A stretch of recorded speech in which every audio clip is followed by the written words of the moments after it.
খুঁজে আসুন, তারা 14 পুরুষ দেশপ্রেমী ছিলেন।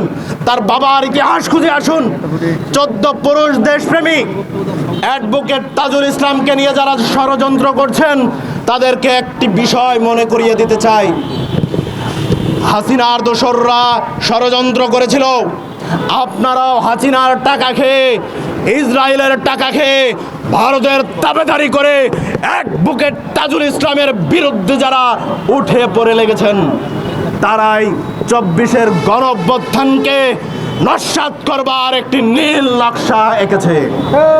প্রিয় বন্ধুগণ, সময় সংক্ষিপ্ত, কথা বলতে হবে সংক্ষিপ্ত, তবে আরেকটি কথা বলে যাই, অ্যাডভোকেট তাজুল ইসলামকে নিয়ে যারা ষড়যন্ত্র করছেন, তাদেরকে দাঁত ভাঙা জবাব দেওয়া হবে। অ্যাডভোকেট তাজুল ইসলামকে যখন আন্তর্জাতিক অপরাধ ট্রাইব্যুনালের চিফ প্রসিকিউটর হিসেবে নিয়োগ দেওয়া হয়েছিল, সারা বাংলাদেশের প্রত্যেকটি মানুষ তাকে শুভেচ্ছা জানিয়েছে।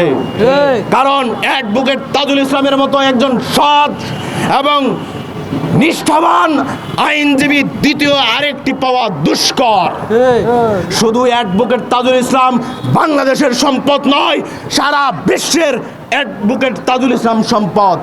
অ্যাডভোকেট তাজুল ইসলামের মতো যদি দ্বিতীয় আরেকটি ব্যক্তি পয়দা হয় বাংলাদেশে, সেটাও অ্যাডভোকেট তাজুল ইসলামের হাত দিয়েই হবে।